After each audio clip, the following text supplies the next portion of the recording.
दोस्तों स्वागत है आपका इनसाइट नॉलेज की एक और नई वीडियो में। आज की इस वीडियो में हम दो बड़ी खबर के ऊपर बात करने वाले हैं, जिसमें पहली खबर भारत और यूरोपीय संगठन की एक बड़ी पहल से जुड़ी हुई है और दूसरी खबर भारत और रूस की एक बड़ी व्यापारिक डील के बारे में है। दोनों ही खबर काफी ज्यादा इंटरेस्टिंग है, इसीलिए वीडियो को अंत तक जरूर देखें। तो चलिए शुरू करते हैं इस वीडियो को। दरअसल हाल ही में ये खबर निकलकर सामने आई है कि 8 साल बाद भारत और यूरोपीय संगठन ने व्यापार बढ़ाने पर बातचीत शुरू की है। इसमें ट्रेड, इन्वेस्टमेंट और ज्योग्राफिक इंडिकेशन समेत अन्य प्रस्ताव और समझौतों के लिए ऑफिशियल तरीके से बातचीत शुरू हो चुकी है। रेफरेंस के तौर पर आप स्क्रीन पर द हिंदू का आर्टिकल भी देख सकते हैं। इस बारे में Indian political and cabinet minister Piyush Goyal ji का कहना है कि इस कदम से दोनों पक्षों को भरपूर फायदा होने वाला है। फ्री ट्रेड जैसे समझौते से दोनों देशों के आर्थिक संबंधों को बढ़ावा मिलेगा।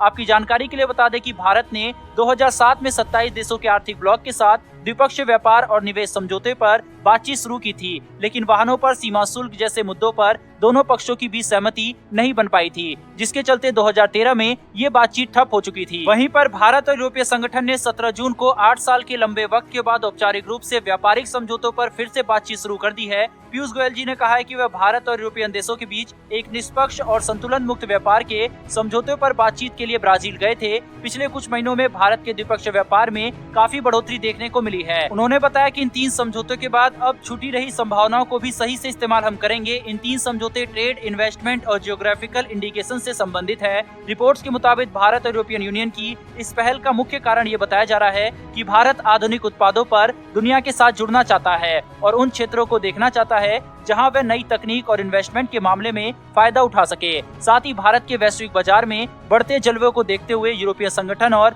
भारत ने इस कदम को फिर से उठाया है। खैर, इन समझौतों से आशंका जताई जा रही है कि फ्रांस के अलावा भारत के रिश्ते और भी यूरोपियन देशों से अच्छे होंगे और भारत के साथ इन देशों के व्यापार में भी सुधार देखने को मिलेगा। फिलहाल इस मामले में लगातार भारतीय डिप्लोमेट्स यूरोपियन संगठन से बातचीत कर रहे हैं। बाकी इससे जुड़ी कोई अन्य अपडेट आती है तो हम वीडियो लेकर हाजिर हो जाएंगे। बाकी चलिए बढ़ते हैं दूसरी खबर की तरफ। दरअसल भारत और रूस की बढ़ती दोस्ती की तरफ अब एक और बड़ा कदम भारत ने उठा लिया है। आपको बता दें कि भारत जहां अभी तक रूस से भर भर कर तेल खरीद रहा था, वहीं अब रूस से कोयले को भी लेकर भारत बात कर रहा है। अमेरिका और यूरोपियन देशों को पूरी उम्मीद थी कि रूस पर लगे प्रतिबंध रूस को पूरी तरह से तबाह कर देंगे और घुटनों पर बैठने के लिए मजबूर कर देंगे, मगर नाटो में शामिल इन देशों की इस उम्मीद पर अकेले भारत ने पानी फेर दिया है। हालांकि यूक्रेन पर रूस के हमले के बाद से रूस के रेवेन्यू पर भी इसका असर पड़ा है और उसे नुकसान भी उठाना पड़ा है, मगर रूस को इतना नुकसान नहीं झेलना पड़ा जितना कि उसके खिलाफ प्लानिंग करने वाले नाटो और यूक्रेन को झेलना पड़ रहा है। दरअसल स्थिति कुछ ऐसी हो गई है कि रूस के सामान को बॉयकॉट करने में रूस पर नहीं बल्कि यूरोपियन देशों पर ही उल्टा असर पड़ रहा है।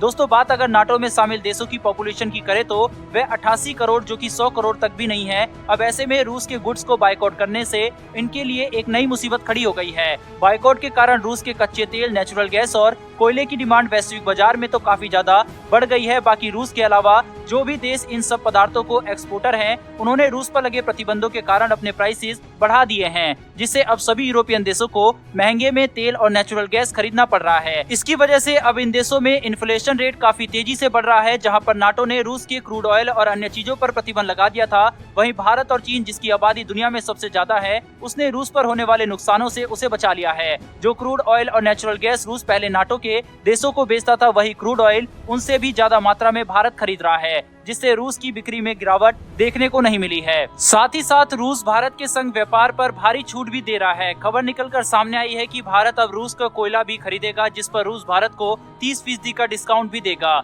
ये कदम भारत और रूस की बढ़ती दोस्ती और बढ़ते व्यापार के हित में उठाया गया है और इसी के साथ जैसे जैसे ये व्यापार बढ़ रहा है, इससे उल्टा नाटो को ही नुकसान हो रहा है। अभी पिछले दिनों ये खबर आई थी कि 1% रूस से ऑयल खरीदने वाला भारत आज 18% रूस से ऑयल खरीद रहा है और सऊदी को पीछे करके रूस इराक के बाद दूसरे स्थान पर आ गया है तेल के मामले में। वहीं आज ये खबर निकलकर सामने आई है कि रशिया ने record 8.42 million ton oil export किया है चाइना को मई महीने में और इस समय सऊदी को पीछे करके टॉप सप्लायर बन गया है चाइना को ऑयल प्रोवाइड करने वाला। यही कारण है कि इस समय भारत और चीन से दुनिया परेशान है। आपके हिसाब से दोस्तों, क्या भारत रूस से भारी मात्रा में तेल और अन्य रिसोर्सेज खरीद कर सही कर रहा है या गलत कर रहा है? अपनी राय कमेंट बॉक्स में लिखकर जरूर बताइएगा। साथ ही इन्फॉर्मेशन और वीडियो अगर आपको ये पसंद आई हो तो वीडियो को लाइक करके चैनल को सब्सक्राइब कर बेल नोटिफिकेशन को अवश्य दबा ले, जिससे हमारी आने वाली ऐसी वीडियो आप तक सबसे पहले पहुंच सके। फिर मिलेंगे ऐसी एक नई वीडियो के साथ। धन्यवाद। जय हिंद।